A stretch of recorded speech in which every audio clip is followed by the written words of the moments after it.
ರಾಜ್ಯದ ಜನರೇ ಎಚ್ಚರ ಎಚ್ಚರ ಎಚ್ಚರ. ಯಾಕಂದ್ರೆ ಬಹುತೇಕ ಜಿಲ್ಲೆಗಳಲ್ಲಿ ಇವತ್ತು ಮಳೆ ಅಬ್ಬರ ಇರುತ್ತೆ ಅಂತ ಹೇಳಿ ಹವಾಮಾನ ಇಲಾಖೆ ಮುನ್ಸೂಚನೆಯನ್ನ ಕೊಟ್ಟಿದೆ. ಅದರಲ್ಲೂ ಪ್ರಮುಖವಾಗಿ ಕರಾವಳಿ ಹಾಗೇನೆ ಮಲೆನಾಡು ಭಾಗದಲ್ಲಿ ರೆಡ್ ಅಲರ್ಟ್ ಅನ್ನ ಘೋಷಣೆ ಮಾಡಲಾಗಿದೆ. ಆ ಭಾಗದಲ್ಲಿ ಇವತ್ತು ಮಳೆ ಜಾಸ್ತಿ ಇರುತ್ತೆ ಅಂತ ಹೇಳಿ ಹವಾಮಾನ ಇಲಾಖೆ ಮಾಹಿತಿಯನ್ನ ಕೊಟ್ಟಿರೋದು. ಮತ್ತೆ ಉಳಿದಂತೆ ಬಹುತೇಕ ಜಿಲ್ಲೆಗಳಲ್ಲಿ ಇವತ್ತು ಮಳೆ ಅಬ್ಬರ ಇರುತ್ತೆ ಅಂತ ಹೇಳಿ ಮುನ್ಸೂಚನೆಯನ್ನ ನೀಡಲಾಗಿದೆ. ಪ್ರಮುಖವಾಗಿ ಕರಾವಳಿ ಭಾಗ, ದಕ್ಷಿಣ ಕನ್ನಡ, ಉಡುಪಿ, ಉತ್ತರ ಕನ್ನಡದಲ್ಲಿ ಮಳೆಯ ಅಬ್ಬರ ಇರುತ್ತೆ. ಗಂಟೆಗೆ 40ರಿಂದ 50 ಕಿಲೋಮೀಟರ್ ವೇಗದಲ್ಲಿ ಬಿರುಗಾಳಿ ಬೀಸುತ್ತೆ ಅಂತ ಹೇಳಿ ಅಲರ್ಟ್ ಅನ್ನ ನೀಡಲಾಗಿದೆ. ಇದರ ಜೊತೆಯಲ್ಲಿ ಸಮುದ್ರಕ್ಕೆ ಇಳಿಯದಂತೆ ಮೀನುಗಾರರಿಗೆ ಎಚ್ಚರಿಕೆಯನ್ನ ನೀಡಲಾಗಿದೆ.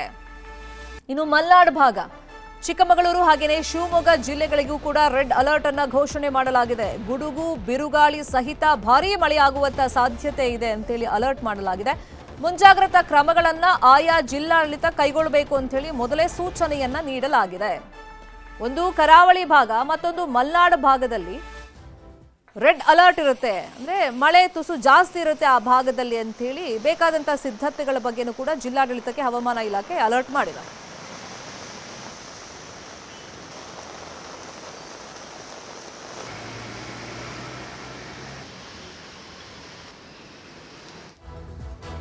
ಕರಾವಳಿ ಭಾಗ, ಮಲೆನಾಡು ಭಾಗ, ಬೆಂಗಳೂರು ಭಾಗ, ಸೊ ಮಳೆ ಅಲರ್ಟ್ ಏನಿದೆ ಈ ಬಗ್ಗೆ ಡೀಟೇಲ್ ಆಗಿ ಇನ್ಫಾರ್ಮೇಶನ್ ಕೊಡ್ತಾ ಹೋಗೋದಕ್ಕೆ ಮಂಗಳೂರಿಂದ ನಮ್ಮ ರಿಪೋರ್ಟರ್ ಕಿಶನ್, ಹಾಗೇನೆ ಬೆಂಗಳೂರಿಂದ ಶರಣು ಹಂಪಿ, ಇನ್ನು ಮಲೆನಾಡು ಭಾಗದಿಂದ ವಿನಯ್ ನಮ್ಮನ್ನು ಜಾಯ್ನ್ ಆಗಿದ್ದಾರೆ ಶಿವಮೊಗ್ಗದಿಂದ. ಫಸ್ಟ್ ಕರಾವಳಿ ಭಾಗಕ್ಕೆ ಹೋಗೋಣ. ಕಿಶನ್, ಕರಾವಳಿ ಭಾಗದಲ್ಲಿ ರೆಡ್ ಅಲರ್ಟ್ ಘೋಷಣೆಯಾಗಿದೆ. ಜಿಲ್ಲಾಡಳಿತ ಯಾವ ತರ ಸಿದ್ಧತೆಗಳನ್ನ ಮಾಡಿಕೊಂಡಿದೆ? ಶರ್ಮಿತಾ, ನಿನ್ನೆ ಮತ್ತು ಇವತ್ತು ರೆಡ್ ಅಲರ್ಟ್ ಘೋಷಣೆ ಆಗಿರುವಂತದ್ದು. ಪ್ರಮುಖವಾಗಿ ನಿನ್ನೆ ಕರಾವಳಿ ಅಂದ್ರೆ ದಕ್ಷಿಣ ಕನ್ನಡ ಜಿಲ್ಲೆಯ ಗ್ರಾಮೀಣ ಭಾಗಗಳಲ್ಲಿ ಮಾತ್ರ ಮಳೆ ಸುರಿದಿತ್ತು. ಮಂಗಳೂರು ನಗರದಲ್ಲಿ ಅಷ್ಟಾಗಿ ಮಳೆ ಸುರಿದಿಲ್ಲ. ಆದರೆ ಇವತ್ತಿನ ವಾತಾವರಣ ನೋಡೋದಾದ್ರೆ ಇಡೀ ಜಿಲ್ಲೆಯಲ್ಲಿ ಬೆಳಗ್ಗಿನಿಂದ ತುಂತುರು ಮಳೆ ಆಗ್ತಾ ಇದೆ. ಅದರಲ್ಲೂ ಕೂಡ ಬೆಳ್ತಂಗಡಿ, ಸುಳ್ಯ, ಕಡಬ ಈ ತಾಲೂಕಿನಲ್ಲಿ ಅತಿ ಹೆಚ್ಚಾಗಿ ಈಗ ಮಳೆ ಸುರಿತಾ ಇದೆ. ಈ ನಿಟ್ಟಿನಲ್ಲಿ ಇವತ್ತು ರೆಡ್ ಅಲರ್ಟ್ ಇರೋ ಕಾರಣಕ್ಕಾಗಿ ಜಿಲ್ಲೆಯ ಜನರಿಗೆ ವಿಶೇಷವಾಗಿ ಜಿಲ್ಲಾಧಿಕಾರಿಗಳು ಮನವಿ ಮಾಡಿದ್ದಾರೆ. ಎಚ್ಚರದಿಂದ ಇರಬೇಕೆಂಬ ಮನವಿ ಮಾಡಿದ್ದಾರೆ. ಈಗಾಗಲೇ 30 ಮಂದಿ NDRF ಸಿಬ್ಬಂದಿಗಳನ್ನು ಒಳಗೊಂಡಂತಹ ತಂಡ ಅದು ಪುತ್ತೂರಲ್ಲಿ ಬೀಡು ಬಿಟ್ಟಿರುವಂಥದ್ದು. ಸುಬ್ರಹ್ಮಣ್ಯದಲ್ಲಿ 10 ಮಂದಿ SDRF ತಂಡ ಇರುವಂಥದ್ದು. ಹಾಗಾಗಿ ಯಾವುದೇ ವಿಪತ್ತು ಬಂದರೂ, ಯಾವುದೇ ಅನಾಹುತ ಆದರೂ ಅದನ್ನು ಎದುರಿಸೋಕೆ ಜಿಲ್ಲಾಡಳಿತ ಸರ್ವಸನ್ನದ್ಧ ಆಗಿದೆ. ಆದರೆ ಜನರು ಪ್ರಿಕಾಷನರಿಯಾಗಿ ಅವರ ಜಾಗೃತಿಯನ್ನು ಅವರು ಮಾಡಬೇಕೆಂಬ ಮನವಿಯನ್ನು ಕೂಡ ಮಾಡಿದ್ದಾರೆ. ನಿನ್ನೆ DC ಕಚೇರಿಯಲ್ಲಿ ಸಚಿವ UT ಖಾದರ್ ಅವರು ಕೂಡ ಸಭೆಯಲ್ಲಿ ಇದೇ ಮಾತನ್ನ ಉಲ್ಲೇಖಿಸಿ ಹೇಳಿರುವಂಥದ್ದು. ಜಿಲ್ಲೆಯ ಜನ ಎಚ್ಚರದಿಂದ ಇರಬೇಕು. ವಿಪತ್ತು ಅಥವಾ ಪ್ರಕೃತಿ ವಿಕೋಪ ಇದೇ ರೀತಿಯಾಗಿ ಬರುತ್ತೆ ಅನ್ನೋದನ್ನು ಹೇಳೋಕೆ ಅಸಾಧ್ಯ. ಆದರೆ ಅದು ಬರದಾಗೆ ತಡೆಗಟ್ಟೋಕೆ ಮತ್ತು ಆ ಮಳೆ ತೀವ್ರಗೊಂಡಂತ ಸಂದರ್ಭದಲ್ಲಿ ಅಪಾಯದ ಪ್ರದೇಶದಲ್ಲಿ ಯಾರೆಲ್ಲ ಈಗ ಗುರುತು ಮಾಡಿದ್ದಾರೋ ಆ ಪ್ರದೇಶದ ನಿವಾಸಿಗಳು ಸುರಕ್ಷಿತ ಪ್ರದೇಶಗಳಿಗೆ ಹೋಗಬೇಕೆಂಬ ಮನವಿಯನ್ನು ಮಾಡಿರುವಂಥದ್ದು. ಇನ್ನು ಮಂಗಳೂರಿನ ಈ ಭಾಗದಲ್ಲಿ ಸಾಕಷ್ಟು ಕಡಲ ತೀರ ಇರುವಂಥದ್ದು. ಹಾಗಾಗಿ ಮಳೆಯ ಅಬ್ಬರ ಜಾಸ್ತಿ ಇದ್ರೆ ಗಾಳಿಯ ವೇಗ ಕೂಡ ಜಾಸ್ತಿ ಇರುತ್ತೆ. ಈ ನಿಟ್ಟಿನಲ್ಲಿ ಪ್ರವಾಸಿಗರು ಅಥವಾ ಮೀನುಗಾರರು ಯಾರು ಕೂಡ ಸಮುದ್ರಕ್ಕೆ ಇಳಿಬಾರ್ದೆಂಬ ಸೂಚನೆ ಕೊಟ್ಟಿರುವಂಥದ್ದು. ಈಗಾಗಲೇ ಅತಿ ಹೆಚ್ಚಾಗಿ ಕಡಲ್ ಕೊರೆತ ಉಂಟಾಗುವಂತಹ ಪ್ರದೇಶಗಳನ್ನು ಗುರುತು ಮಾಡಲಾಗಿದೆ. ಹಾಗಾಗಿ ಅಂತಹ ನಿವಾಸಿಗಳು ಎಚ್ಚರದಿಂದ ಇರಬೇಕೆಂಬ ಮನವಿಯನ್ನು ಕೂಡ ಜಿಲ್ಲಾಧಿಕಾರಿಗಳು ಮಾಡಿದ್ದಾರೆ. ಆ ಕಡಲ್ ಕೊರೆತ ಯಾವ ಭಾಗದಲ್ಲಿ ಅತಿ ಹೆಚ್ಚಾಗುತ್ತೆ ಅಲ್ಲಿ ಕಲ್ಲುಗಳನ್ನು ಹಾಕುವಂಥದ್ದು, ಅದಕ್ಕೆ ಆ ತಡೆಗೋಡೆಯನ್ನು ನಿರ್ಮಾಣ ಮಾಡುವಂಥ ಕೆಲಸಗಳು ಕೂಡ ಸದ್ಯಕ್ಕೆ ಆಗ್ತಾ ಇರುವಂಥದ್ದು. ಈ ನಿಟ್ಟಿನಲ್ಲಿ ಇವತ್ತು ಇಡೀ ದಿನ ಭಾರಿ ಮಳೆಯಾಗುವಂಥ ಸೂಚನೆಯನ್ನ ಜಿಲ್ಲಾಡಳಿತ ಕೊಟ್ಟಿದೆ. ಮುಂದಿನ 4-5 ದಿನಗಳ ಕಾಲ ಇದೇ ರೀತಿಯಾಗಿ ಮಳೆ ಮುಂದುವರಿಯುತ್ತೆ. ಆದರೆ ಜೂನ್ 13ನೇ ತಾರೀಕು ನಂತರವಾಗಿ ಮುಂಗಾರು ಸ್ವಲ್ಪ ದುರ್ಬಲ ಆಗುತ್ತೆ ಎಂಬ ಮಾಹಿತಿಯನ್ನ ಹವಾಮಾನ ಇಲಾಖೆ ಕೊಟ್ಟಿರುವಂತದ್ದು. ಶರ್ಮಿತಾ, ಕಿಶನ್, ನಾವು ನೋಡ್ತಾ ಇದ್ವಿ ಖಾದರ್ ಅವರು ನಿನ್ನೆ ಆರೋಗ್ಯ ಇಲಾಖೆಗೆ ಸಂಬಂಧಪಟ್ಟ ಸಭೆ ಜೊತೆಯಲ್ಲಿ ಈ ಮಳೆಗೆ ಸಂಬಂಧಪಟ್ಟೇನು ಅದ್ರ ಬಗ್ಗೆನೂ ಕೂಡ ಒಂದು ಸಭೆಯನ್ನ ಮಾಡಿದ್ರು. ಸೊ ಈ ನಿಟ್ಟಲ್ಲಿ ಈಗ ಮಂಗಳೂರು ಭಾಗದಲ್ಲಿ, ಕರಾವಳಿ ಭಾಗದಲ್ಲಿ ಮಣ್ಣು ಕುಸಿತ, ಗುಡ್ಡ ಕುಸಿತ ಇಂಥ ಪ್ರಕರಣಗಳನ್ನ ಪ್ರತಿ ಮಳೆಗಾಲದಲ್ಲೂ ನಾವು ಆಲ್ಮೋಸ್ಟ್ ನೋಡ್ತಾ ಇರ್ತೀವಿ. ಸೊ ಆ ನಿಟ್ಟಿನಲ್ಲಿ ಅಂತಹ ಜಾಗಗಳನ್ನ ಗುರುತು ಮಾಡೋದು, ತತ್ಕ್ಷಣಕ್ಕೆ ಏನೆಲ್ಲ ಕ್ರಮಗಳು ಬೇಕು ಅದನ್ನ ಕೈಗೊಳ್ಳೋದು, ಅಲರ್ಟ್ ಆಗಿರೋದು, ಆ ಬಗ್ಗೆ ಮಾಹಿತಿ? ಖಂಡಿತ. ಈ ಬಗ್ಗೆ ಈಗಾಗಲೇ ಜಿಲ್ಲಾಧಿಕಾರಿಗಳು ಹಲವು ಸುತ್ತಿನ ಸಭೆಗಳನ್ನ ತನ್ನ ಕೆಳಸ್ತರದ ಅಧಿಕಾರಿಗಳ ಜೊತೆ ಮಾಡಿದ್ದಾರೆ. ನಿನ್ನೆ ಸಚಿವ ಖಾದರ್ ಜೊತೆ ಭೇಟಿ ಮಾಡಿದಾಗಲೂ ಕೂಡ ಇದೇ ಮಾಹಿತಿಯನ್ನು ಕೊಡ್ತಾ ಇದ್ದಾರೆ. ಸುಮಾರು 98 ಪ್ರದೇಶಗಳನ್ನ ಇಡೀ ಜಿಲ್ಲೆಯಲ್ಲಿ ಪ್ರವಾಹ ಪೀಡಿತ ಪ್ರದೇಶಗಳು ಅನ್ನೋದನ್ನ ಗುರುತು ಮಾಡಲಾಗಿದೆ. ಆದ ಕಾರಣಕ್ಕಾಗಿ ಆ ಭಾಗದಲ್ಲಿ ಅತಿ ಹೆಚ್ಚಾಗಿ ಸೂಕ್ಷ್ಮತೆಯನ್ನು ವಹಿಸಲಾಗಿದೆ. ಯಾಕೆಂದ್ರೆ ಅಲ್ಲಿನ ಸ್ಥಳೀಯ ಪಂಚಾಯತ್ ಅಧಿಕಾರಿಗಳಾಗಿರ್ಬೋದು, ತಹಶೀಲ್ದಾರ್ ಆಗಿರ್ಬೋದು, ತಾಲೂಕು ದರ್ಜೆ ಅಧಿಕಾರಿಗಳಾಗಿರ್ಬೋದು, ಎಲ್ಲರೂ ಕೂಡ ಆ ಪ್ರದೇಶಗಳಿಗೆ ನಿಗಾ ಇಡಬೇಕೆಂಬ ಸೂಚನೆ ಕೊಟ್ಟಿರುವಂತದ್ದು. ಹಾಗಾಗಿ NDRF ತಂಡವನ್ನ ಗ್ರಾಮೀಣ ಭಾಗದಲ್ಲಿ ಸರ್ವಸನ್ನದ್ಧ ಮಾಡಲಾಗಿದೆ. ಅವರಿಗೆ ಬೇಕಾದಂತಹ ಪರಿಕರಗಳ ವ್ಯವಸ್ಥೆಗಳನ್ನು ಕೂಡ ಮಾಡಲಾಗಿದೆ. ಇದರ ಜೊತೆಗೆ ಸಾಕಷ್ಟು ದೊಡ್ಡ ಪ್ರಮಾಣದಲ್ಲಿ ಅನಾಹುತ ಕಳೆದ ಬಾರಿ ಆಗಿತ್ತು. ಮಂಜನಾಡಿ ಎಂಬಲ್ಲಿ ಭೀಕರವಾಗಿ ದುರಂತ ಆಗಿತ್ತು. ನಾವೆಲ್ಲ ಅದನ್ನ ಕಣ್ಣಾರೆ ಕಂಡಿದ್ದೀವಿ. ಅಂತಹ ದುರಂತ ಈ ಬಾರಿ ಆಗಬಾರ್ದು ಎನ್ನುವ ನಿಟ್ಟಿನಲ್ಲಿ ಅಪಾಯದ ಸ್ಥಿತಿಯಲ್ಲಿ ಅಂದ್ರೆ ಇಳಿಜಾರಿನ ಪ್ರದೇಶದಲ್ಲಿ ಯಾವಾಗಾದ್ರೂ ಮನೆಗಳಿದೆಯೋ ಅಥವಾ ಗುಡ್ಡಗಾಡಿನಲ್ಲಿ ಮನೆಗಳಿದೆಯೋ ಅಂತಹ ಮನೆಗಳ ಮೇಲೆ ಸೂಕ್ಷ್ಮತೆಯನ್ನು ಅಥವಾ ನಿಗಾವನ್ನು ವಹಿಸೋಕೆ ಈಗಾಗಲೇ ಜಿಲ್ಲಾಧಿಕಾರಿಗಳಿಗೆ ಸಚಿವರು ಸೂಚನೆ ಕೊಟ್ಟಿದ್ದಾರೆ. ಈ ನಿಟ್ಟಿನಲ್ಲಿ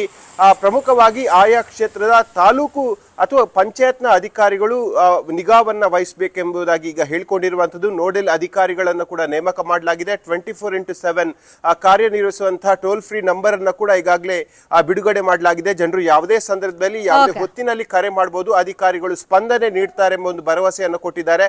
ಹಾಗಾಗಿ ಮಳೆ ತೀವ್ರಗೊಂಡಂತಹ ಸಂದರ್ಭದಲ್ಲಿ ಜನರಿಗೆ ಸ್ವಲ್ಪ ಮಟ್ಟಿನ ಆತಂಕವು ಜಾಸ್ತಿ ಆಗ್ತಾ ಇರುವಂತದ್ದು. ಶರ್ಮಿತಾ, ಫೈನ್. ಸೀದಾ ಮಲ್ನಾಡ್ ಭಾಗಕ್ಕೆ ಹೋಗೋಣ. ವಿನಯ್ ರೆಡಿ ಇದ್ರು. ವಿನಯ್, ಮಲ್ನಾಡ್ ಭಾಗದಲ್ಲಿ ಎಸ್ಪೆಷಲಿ ಯಾವ ಭಾಗದಲ್ಲಿ ವಿಪರೀತ ಮಳೆ ಆಗುತ್ತೆ ಅಂತೇಳಿ ಹವಾಮಾನ ಇಲಾಖೆ ಅದ್ರ ಬಗ್ಗೆ ಪರ್ಟಿಕ್ಯುಲರ್ ಆಗಿ ಹೇಳಿದ್ಯಾ? ಮತ್ತೆ ಜಿಲ್ಲಾಡಳಿತ ಯಾವ ತರ ಪ್ರಿಪರೇಷನ್ ಅನ್ನ ಮಾಡ್ಕೊಂಡಿದೆ?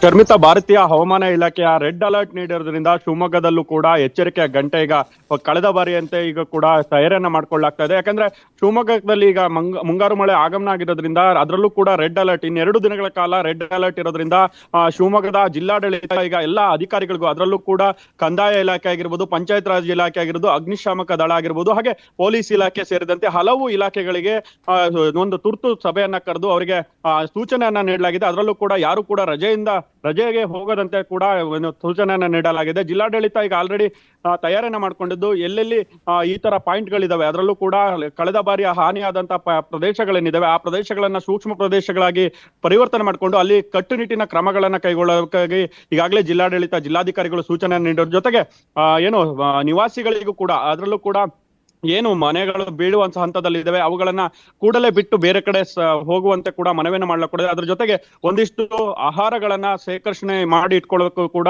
ಜಿಲ್ಲಾಡಳಿತ ಈಗಾಗಲೇ ಹೇಳಿದೆ. ಜೊತೆಗೆ ಅಲ್ಲಿ ಏನು ಮೊಬೈಲ್ ಆಗಿರ್ಬೋದು, ಎಕ್ಸ್ಟ್ರಾ ಬ್ಯಾಟ್ರಿಗಳನ್ನ ಕೂಡ ತಯಾರಿ ಮಾಡಿ ಇಟ್ಕೊಳ್ಳುವಂತೆ ಜನರಿಗೆ ಮನವಿಯನ್ನ ಮಾಡ್ಕೊಳ್ಳಲಾಗಿದೆ. ಅದರಲ್ಲೂ ಕೂಡ ಏನು ಅಲ್ಲಿ ಇದ್ದಂತಹ ವೈರ್ಗಳಾಗಿರ್ಬೋದು, ಹಾಗೆ ಮೆಸ್ಕಾಂ ಇಲಾಖೆ ಸಂಬಂಧಪಟ್ಟಂತಹ ಏನು ಕಂಬಗಳಿದಾವೆ ಅವುಗಳನ್ನು ಕೂಡ ಸುರಕ್ಷಿತವಾಗಿ ಇದಾವ ಅನ್ನೋದ್ರ ಬಗ್ಗೆನೂ ಕೂಡ ಚೆಕ್ ಮಾಡೋದಕ್ಕೆ ಕೂಡ ಈಗ ಜಿಲ್ಲಾಡಳಿತ ಮುಂದಾಗಿರೋದು. ಒಟ್ಟಿನಲ್ಲಿ ಈ ಭಾಗದಲ್ಲಿ ಇದ್ದಂತಹ ಜನರು ಏನಿದ್ದಾರೆ ಅವರು ಸುರಕ್ಷಿತ ಸ್ಥಳದಲ್ಲಿ ಇರುವಂತೆ ಕೂಡ ಮನವಿಯನ್ನ ಮಾಡಿಕೊಳ್ಳಲಾಗ್ತದೆ. ಹಾಗೆ ಏನು ಕಾಳಜಿ ಕೇಂದ್ರಗಳನ್ನು ಕೂಡ ಈಗಾಗಲೇ ಎಲ್ಲೆಲ್ಲಿ ತೆರಿಬೇಕು ಅನ್ನೋದ್ರ ಬಗ್ಗೆನೂ ಕೂಡ ಜಿಲ್ಲಾಡಳಿತ ಮಾಹಿತಿಯನ್ನು ತೆಗೆದುಕೊಂಡು ಅಲ್ಲಿ ಕಾಳಜಿ ಕೇಂದ್ರಗಳನ್ನ ತೆರೆಯೋದಕ್ಕೆ ಈಗ ತಯಾರಿಯನ್ನ ಮಾಡ್ಕೊಂಡಿದೆ. ಹಾಗೆ ಎಲ್ಲಾ ಅಧಿಕಾರಿಗಳಿಗೂ ಕೂಡ ಈಗ ಸೂಚನೆ ನೀಡಿದ್ದು ಎಲ್ಲೂ ಕೂಡ ಹೋಗದಂತೆ ಕೇಂದ್ರ ಪ್ರದೇಶದಲ್ಲೇ ಇರುವಂತೆ ಕೂಡ ಈಗ ಜಿಲ್ಲಾಡಳಿತ ಹೇಳಿದ್ರು. ಜೊತೆಗೆ ನಗರ ಪ್ರದೇಶಗಳಲ್ಲಿ ಎಲ್ಲೆಲ್ಲಿ ನೀರು ನುಗ್ಗದ ಅಂದ್ರೆ ಕಳೆದ ಬಾರಿ ನುಗ್ಗಿತ್ತು ಅಲ್ಲೆಲ್ಲ ಪ್ರದೇಶಗಳಲ್ಲಿ ಹೂಳೆತ್ತುವ ಕಾರ್ಯ ಕೂಡ ಈಗಾಗಲೇ ಬರದಿಂದ ಸಾಗ್ತಾ ಇದೆ. ಹಾಗಾಗಿ 2 ದಿನಗಳ ಕಾಲ ಎಚ್ಚರಿಕೆಯಿಂದ ಇರುವಂತೆ ಜಿಲ್ಲಾಧಿಕಾರಿಗಳು ತಿಳಿಸಿರೋದ್ರಿಂದ ಅಲ್ಲಿ ಯಾವ್ಯಾವ ಮನೆಗಳಿಗೆ ನೀರನ್ನು ನುಗ್ಗಿದ್ದು ಅಲ್ಲಿರುವಂತಹ ಜನರನ್ನ ಬೇರೆಡೆಗೆ ಅಂದ್ರೆ ಕಾಳಜಿ ಕೇಂದ್ರಗಳಿಗೆ ಸಾಗಿಸುವಂತ ಕೆಲಸ ಕೂಡ ಈಗ ಆಗ್ತಾ ಇರೋದು. ಜೊತೆಗೆ ಹೂಳೆತ್ತುವ ಕೆಲಸ ಕೂಡ ಮಾಡ್ತಾ ಇರೋದು. ಅಂದ್ರೆ ಎಲ್ಲಿ ನೀರು ನುಗ್ತಾ ಇದೆ ಅದ್ರ ಜೊತೆಗೆ ಒಳಚರಂಡಿ ವ್ಯವಸ್ಥೆ ಎಲ್ಲಿ ಸರಿಯಾಗಿಲ್ಲ ಅಲ್ಲಿ ನೀರು ನುಗ್ಗದಂತೆ ಕೂಡ ಈಗ ತಯಾರಿಯನ್ನು ಮಾಡ್ಕೊಂಡು ಜೊತೆಗೆ ಏನು NDRF ತಂಡ ಏನಿದೆ ಹಾಗೆ ಎಲ್ಲಾ ತಂಡಗಳನ್ನು ಕೂಡ ಸನ್ನದ್ಧವಾಗಿ ಇಟ್ಟುವಂತ ಕೆಲಸಗಳು ಆಗ್ತಾ ಇದೆ. ಶರ್ಮಿತಾ, ಫೈನ್, ಫಾಲೋ ಅಪ್ ಮಾಡೋಣ. Thank you Vinay, thank you Kishan. ಈ ಕ್ಷಣದ ಮಾಹಿತಿಯನ್ನು ಕೊಟ್ಟಿದ್ದಕ್ಕೆ. ಶರಣು, ಯು ಪ್ಲೀಸ್ ಬಿ ಆನ್ಲೈನ್. ಇನ್ನು ಬೆಂಗಳೂರಲ್ಲಿ ಇವತ್ತು ಭಾರೀ ಮಳೆಯ ಮುನ್ಸೂಚನೆಯನ್ನ ನೀಡಲಾಗಿದೆ. ರೆಡ್ ಅಲರ್ಟ್ ಅನ್ನ ಬೆಂಗಳೂರು ಭಾಗದಲ್ಲಿ ಹವಾಮಾನ ಇಲಾಖೆ ಘೋಷಣೆ ಮಾಡಿದೆ.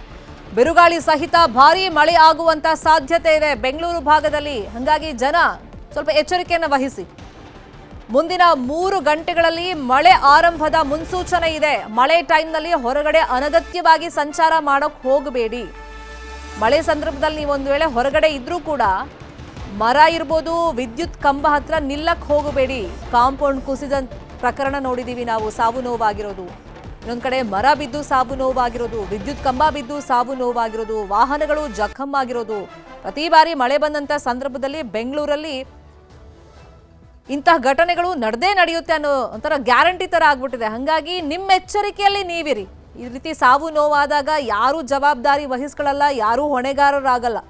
ನಿಮ್ಮ ಕುಟುಂಬದವರು ಜೀವನ ಪರ್ಯಂತವಾಗಿ ಈ ನೋವಲ್ಲೇ ಕಾಲ ಕಳಿಬೇಕು, ಹಂಗಾಗುತ್ತೆ. ಹಾಗಾಗಿ ಮಳೆಗಾಲ ಸಂದರ್ಭದಲ್ಲಿ ಮಳೆ ಬರುವಾಗ ಬೆಂಗಳೂರಲ್ಲಿ ಸ್ವಲ್ಪ ಎಚ್ಚರಿಕೆಯ ಅಗತ್ಯತೆ ಜನಸಾಮಾನ್ಯರು ಕೂಡ ಕೈಗೊಳ್ಳಬೇಕಾಗುತ್ತೆ.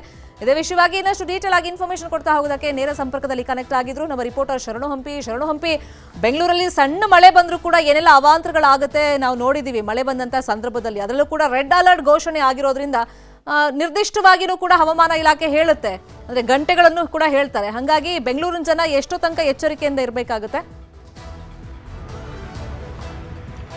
ಶರ್ಮಿತಾ, ಇಂದಿನಿಂದ 3 ದಿನಗಳ ಕಾಲ ರಾಜ್ಯಾದ್ಯಂತ ಭಾರಿ ಮಳೆ ಇದೆ. ಇಂದಂತೂ ಬಹುತೇಕ ರಾಜ್ಯದ ಎಲ್ಲ ಜಿಲ್ಲೆಗಳಲ್ಲೂ ಕೂಡ ಭಾರಿ ಮಳೆ ಆಗಲಿದೆ. ಅದರಲ್ಲೂ ಕೂಡ ಕರಾವಳಿ ಕರ್ನಾಟಕ ಮತ್ತು ಮಲೆನಾಡು ಭಾಗದಲ್ಲಿ ರೆಡ್ ಅಲರ್ಟ್ ಇದೆ. ಅದೇ ರೀತಿಯಾಗಿ ಬೆಂಗಳೂರಿನಲ್ಲಿ ಮುಂದಿನ 3 ಗಂಟೆಗಳ ಕಾಲ ಮಾತ್ರ ಅಲರ್ಟ್ ಅನ್ನು ಹವಾಮಾನ ಇಲಾಖೆ ಘೋಷಣೆ ಮಾಡಿರೋದು. ಇನ್ನು ಮುಂದಿನ 3 ದಿನಗಳು ಕೂಡ ಚೆಕ್ ಮಾಡ್ತಾ ಹೋದರೆ ಸಾಧಾರಣ ಮಳೆ ಇದೆ. ಬೆಳಗಿನ ಹೊತ್ತಲ್ಲಿ ಮೋಡ ಮುಚ್ಚಿದ ವಾತಾವರಣ ಇರುತ್ತೆ. ಕೆಲವು ಕಡೆಗೆ ಮಳೆ ಆಗುವಂಥ ಸಾಧ್ಯತೆ ಇದೆ. ಮಧ್ಯಾಹ್ನದ ಹೊತ್ತಲ್ಲಿ ಯಥಾ ರೀತಿಯಾಗಿ ಬಿಸಿಲು ಕೂಡ ಇರುತ್ತೆ. ಸಂಜೆ ಹೊತ್ತಲ್ಲಿ ಭಾರಿ ಮಳೆ ಆಗುವಂಥ ಸಾಧ್ಯತೆ ಅತಿ ಹೆಚ್ಚಾಗಿದೆ. ಸೊ ಮುಂಗಾರು ಪ್ರವೇಶ ಮಾಡ್ತಿರೋ ಕಾರಣಕ್ಕಾಗಿ ಸಂಜೆ ಹೊತ್ತಲ್ಲಿ ಭಾರಿ ಮಳೆ ಆಗುವಂಥ ಸಾಧ್ಯತೆ ಇದೆ. ಎಸ್ಪೆಷಲಿ ಇಂದು ಮುಂದಿನ 3 ಗಂಟೆಗಳ ಕಾಲ ರೆಡ್ ಅಲರ್ಟ್ ಬೆಂಗಳೂರಿಗೂ ಕೂಡ ಇರೋದ್ರಿಂದ ಬೆಂಗಳೂರಲ್ಲಿ ಒಂದು ಸಣ್ಣ ಮಳೆ ಬಂತಂದ್ರೆ ಯಾವ ರೀತಿಯಾದಂಥ ಪರಿಸ್ಥಿತಿ ಇದೆ ಅನ್ನೋದು ಗೊತ್ತಿರುತ್ತೆ.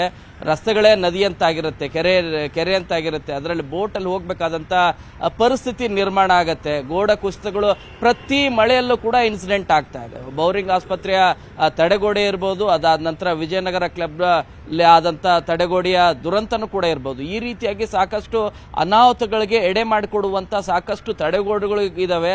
ಮಳೆ ಬಂದಾಗ ಯಾವಾಗ ರಸ್ತೆಯಲ್ಲಿ ಗಿಡ ಮರ ಯಾವುದು ಬೀಳುತ್ತೆ ಅನ್ನುವಂಥ ಭಯ ಇರುತ್ತೆ. ಜೀವ ನಿಜವಾಗ್ಲೂ ಕೂಡ ನಾವು ಹಿಡಿದಿಟ್ಕೊಂಡೇ ಹೋಗಬೇಕಾದಂಥ ಪರಿಸ್ಥಿತಿ ನಿರ್ಮಾಣ ಆಗಿರೋದು. ಈ ಹಿನ್ನೆಲೆಯಲ್ಲಿ ರೆಡ್ ಅಲರ್ಟ್ ಇದ್ದಂಥ ಸಂದರ್ಭದಲ್ಲಿ ಜನರು ಮ್ಯಾಕ್ಸಿಮಮ್ ತುಂಬ ಇಂಪಾರ್ಟೆಂಟ್ ಇದ್ರೆ ಮಾತ್ರ ದಯಮಾಡಿ ಹೊರಗಡೆ ಹೋಗಿ, ಇಲ್ಲದೆ ಇದ್ರೆ ಸುರಕ್ಷಿತವಾದ ಸ್ಥಳದಲ್ಲಿ ಇರಿ ಅಂತ ಹೇಳಿ ಮನವಿಯನ್ನು ಕೂಡ ಮಾಡ್ಕೊಳ್ತಾ ಇದ್ವಿ. ಇದರ ಆಚೆಗೆ ನಾಳೆ ಮತ್ತು ನಾಳೆ 11 ಜಿಲ್ಲೆಗಳಿಗೆ ಆರೆಂಜ್ ಅಲರ್ಟ್ ಅನ್ನ ಘೋಷಣೆ ಮಾಡಿದೆ. ಬಹುತೇಕ ಕರಾವಳಿ ಕರ್ನಾಟಕ ಮತ್ತು ಮಲೆನಾಡು ಭಾಗದ ಜಿಲ್ಲೆಗಳೇನಿದ್ದಾವೆ ಎಲ್ಲ ಜಿಲ್ಲೆಗಳಿಗೂ ಆರೆಂಜ್ ಅಲರ್ಟ್ ಇರೋದು. ಅದರ ಜೊತೆಗೆ ಮೈಸೂರು ಭಾಗದಲ್ಲೂ ಕೂಡ ಆರೆಂಜ್ ಅಲರ್ಟ್ ಅನ್ನ ಘೋಷಣೆ ಮಾಡಿದೆ. ಬೆಂಗಳೂರಿಗೆ ಅಧಿಕೃತವಾಗಿ ಹವಾಮಾನ ಇಲಾಖೆ ಸಾಧಾರಣವಾದಂಥ ಮಳೆ, ಸಂಜೆ ಹೊತ್ತಲ್ಲಿ ಕೆಲವು ಕಡೆಗೆ ಭಾರಿ ಮಳೆ ಆಗ್ಬೋದು ಅನ್ನುವಂತಹ ಮಾಹಿತಿಯನ್ನು, ಮುನ್ಸೂಚನೆಯನ್ನು ನೀಡಿದೆ. ಇನ್ನು ನಾಡಿದ್ದು ಮಳೆಯ ಪ್ರಮಾಣ ಕಡಿಮೆ ಆಗುತ್ತೆ. ರಾಜ್ಯಾದ್ಯಂತನೂ ಕೂಡ 10ಕ್ಕೂ ಹೆಚ್ಚು ಜಿಲ್ಲೆಗಳಿಗೆ ಯೆಲ್ಲೋ ಅಲರ್ಟ್ ಅನ್ನ ಘೋಷಣೆ ಮಾಡಿದೆ. ಆರೆಂಜ್ ಅಲರ್ಟ್ ಇರೋದಿಲ್ಲ. ಅದು ಕಾಲಕ್ಕೆ ಬದಲಾಗ್ತಾ ಹೋಗ್ತಿರುತ್ತೆ. ಯಾಕಂದ್ರೆ ಮಾನ್ಸೂನ್ನ ಎಫೆಕ್ಟ್ ಹೇಗಿರುತ್ತೆ ಅನ್ನೋದ್ರ ಮೇಲೆ. ಬಟ್ ಇವತ್ತು ಮಾತ್ರ ಕರಾವಳಿ ಕರ್ನಾಟಕ ಮತ್ತು ದಕ್ಷಿಣ ಕನ್ನಡದ ಜಿಲ್ಲೆಗಳೇನಿದೆ ಅದರ ಜೊತೆಗೆ ಮಲೆನಾಡು ಜಿಲ್ಲೆಗಳಿಗೆ ರೆಡ್ ಅಲರ್ಟ್ ಇದೆ. ಬೆಂಗಳೂರಿಗೆ ಮುಂದಿನ 3 ಗಂಟೆಗಳಿಗೆ ಮಾತ್ರ ಅಲರ್ಟ್ ಇರೋದು. ನಾಳೆ ಮತ್ತು ನಾಡಿದ್ದು ಸಾಧಾರಣವಾದಂಥ ಮಳೆ ಇದೆ ಅಂತ ಹೇಳಿ ಹವಾಮಾನ ಇಲಾಖೆ ಮುನ್ಸೂಚನೆ ನೀಡ್ತಾ ಇದೆ. Sharmita, fine, thank you Sharan. ಈ ಕ್ಷಣದ ಮಾಹಿತಿಯನ್ನು ಕೊಡೋದಕ್ಕೆ. ಇದೀಗ 3 ಮಹಾಸುದ್ದಿಯಲ್ಲಿ ಮೇಜರ್ ಅಪ್ಡೇಟ್ಸ್ ನೋಡ್ತಾ ಹೋಗೋಣ.